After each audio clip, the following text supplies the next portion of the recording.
Ada seorang ustazah di YouTube yang mengatakan bahwa orang Kristen tidak mengikuti ajaran Yesus mengenai makanan karena katanya Yesus tidak makan babi. Lalu kami yang notabene adalah pengikut Yesus mempertanyakan, apa urusan seorang muslimah mengurusi tentang jenis makanan kami, umat Kristen? Dari kitab Perjanjian Lama, Imamat 11 ayat 1 sampai 47. Lalu Tuhan berfirman kepada Musa dan Harun, katanya kepada mereka, katakanlah kepada orang Israel begini, inilah binatang-binatang yang boleh kamu makan dari segala binatang berkaki 4 yang ada di atas bumi. Setiap binatang yang berkuku belah, yaitu yang kukunya bersela panjang dan yang memamah biak boleh kamu makan. Tapi inilah yang tidak boleh kamu makan dari yang memamah biak atau dari yang berkuku belah. Unta, karena memang memamah biak, tapi tidak berkuku belah. Haram itu bagimu.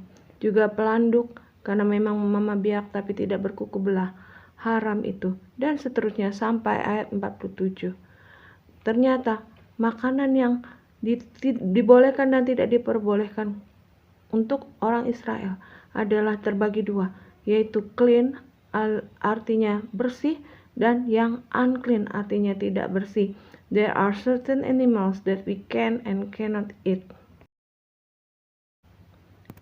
Karena itulah, janganlah menghina dan mencampuri urusan makanan dari agama lain. Tapi tolong selidiki dan pahami dulu makanan yang dibolehkan di kitab agamamu. Bagaimana aturan makanan di Islam? Boleh meminum air najis dan meletakkan air najis pada sebagian badannya bagi orang yang terdesak demi mempertahankan hidupnya. Dan bila terdesak pula, maka boleh meminum perasan kotoran unta dan sisanya diletakkan pada bagian tubuhnya. Juga dari seorang istri Muhammad yang bernama Maimunah yang pernah bertanya kepada Nabi, pernah ada seekor tikus jatuh ke dalam samin atau minyak lalu mati. Lalu beliau atau Nabi bersabda, buanglah tikus itu dan juga samin atau minyak yang di sekelilingnya dan manfaatkanlah sisanya. Jadi sisa bekas tikus masuk ke dalam minyak itu bisa dimakan atau dipakai lagi. Lalu ada juga lalat jatuh dalam makanan. Nah, bila lalat jatuh dalam makanan harus dicelupkan kedua sayapnya ke dalam makanan tersebut. Karena menurut Nabi, satu sayap lalat mengandung penyakit dan satu sisi sayap lainnya mengandung penawar. Jadi harus kedua sayap lalat itu dimasukkan ke dalam makanan dan boleh dimakan alias halal. Dalam keadaan terpaksa boleh memakan bangkai, darah, dan daging babi. Maka tidak ada dosa baginya karena untuk mempertahankan hidupnya.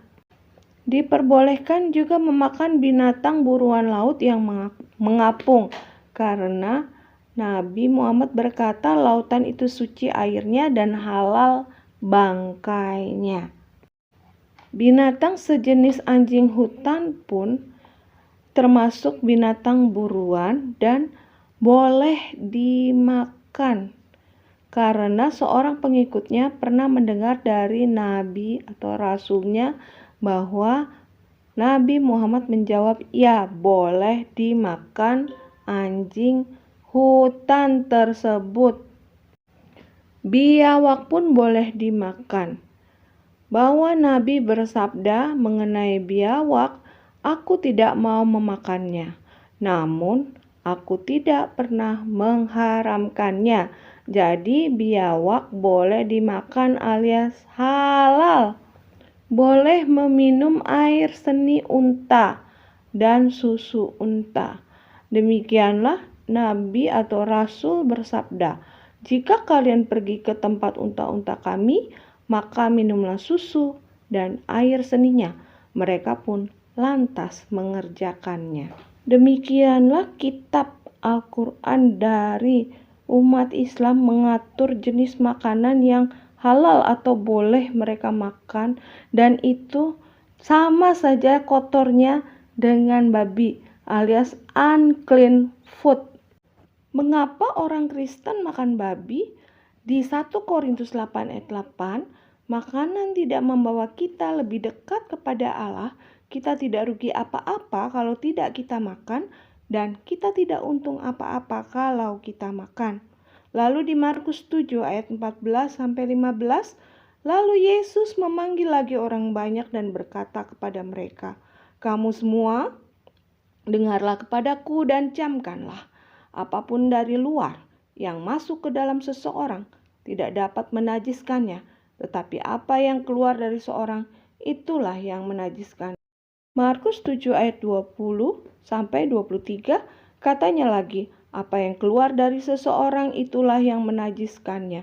Sebab dari hati orang timbul segala pikiran jahat, percabulan, pencurian, pembunuhan, perzinahan, keserakahan, kejahatan, kelicikan, hawa nafsu, iri hati, hujat, kesombongan, kebebalan.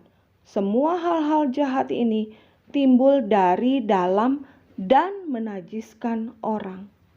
Mengapa orang Kristen makan babi? Kisah Para Rasul 10 ayat 11-15. Terbuka dan turunlah suatu benda terbentuk kain lebar yang tergantung pada keempat sudutnya yang diturunkan ke tanah. Di dalamnya terdapat berbagai jenis binatang berkaki 4, binatang menjalar dan burung. Kedengeranlah olehnya suatu suara yang berkata, "Bangunlah hai Petrus, sembelihlah dan makanlah." Tapi Petrus menjawab, "Tidak Tuhan, tidak. Sebab aku belum pernah makan sesuatu yang haram dan yang tidak tahir." Kedengaran pula untuk kedua kalinya suara yang berkata kepadanya, "Apa yang dinyatakan halal oleh Allah, tidak boleh engkau nyatakan haram." Karena itulah sekali lagi, janganlah menghina dan mencampuri urusan makanan dari agama lain, tapi tolong selidiki dan pahami dulu makanan yang dibolehkan di kitab agamamu. Amin.